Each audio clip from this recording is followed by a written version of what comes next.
Welcome back. I'm Michelle from YFS, and with me again is Mel from the YFS Legal team. Hi, Mel. Hi.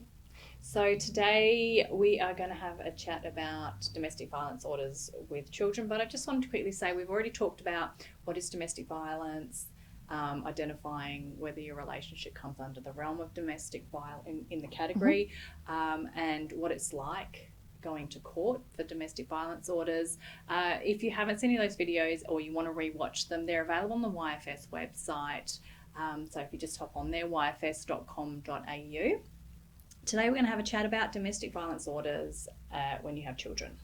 So what should people know about that? Okay, so if you are in a marriage type relationship and you have children with the perpetrator, which is one of the most common relationships that we see at domestic violence court, you need to make sure that you can uphold your obligations to the Family Law Act and ensure that you can enable your children to have contact with their other parent while protecting yourself. Okay. So domestic violence orders have exceptions that allow you to parent with the other party, and those exceptions allow the other party to approach you or to contact you or to even be in the same room with you, as long as they're having contact with children with a parenting plan or parenting orders, which you can negotiate at mediation, which we'll talk about at a later date. But you do need to make sure that if you are looking to parent with the other party, that you have those exceptions in the orders that you receive, so that you can properly parent with the other party.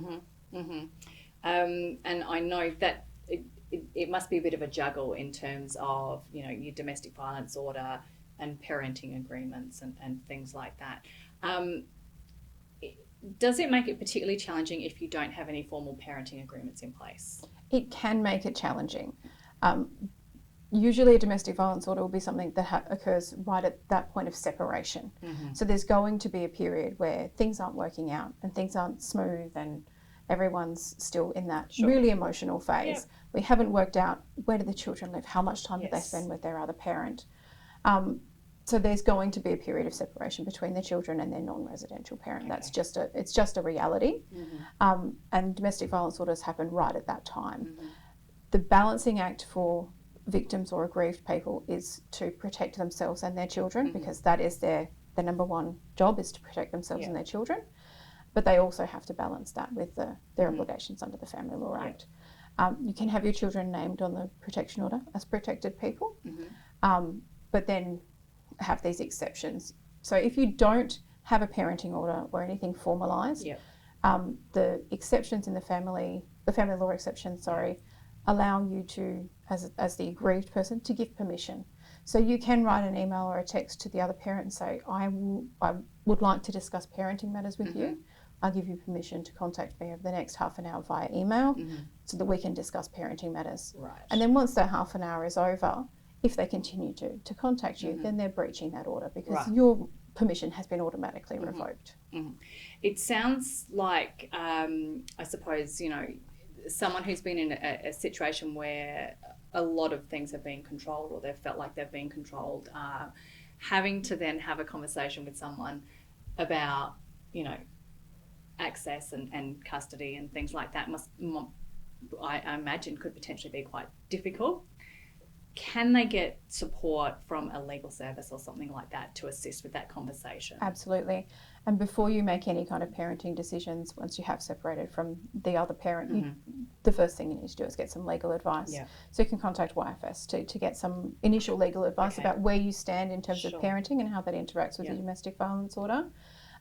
But that initial contact and that constant contact is often cause for breaches and for usually the aggrieved person feeling much more anxious about their existence with that protection order. So it doesn't enable the protection order to do what it's supposed to do, which is why we do encourage people, when they have parenting issues with domestic violence issues, that they get into mediation straight away, because that just cuts down the amount of communication the parties have to have. Yeah, of course. You mentioned getting support from YFS Legal Service. Does that cost anything? It doesn't cost anything. It's a free service.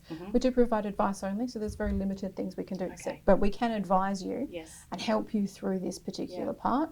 And the most empowering part of anything is the knowledge. Mm-hmm. Once you have that knowledge, you of can course. do the rest yourself. And I imagine you're also able to link them in with other services and supports if required. Absolutely. Okay. So we can tell you how to get those supports, where those supports are, and how they can best support you through this, and whether you need to move on. Okay. All right. Thank you. So if anyone wants to get in touch with the YFS legal team or YFS just in general, 3826 1500, or you can also access information via the YFS website, which is yfs.com.au. Thank you.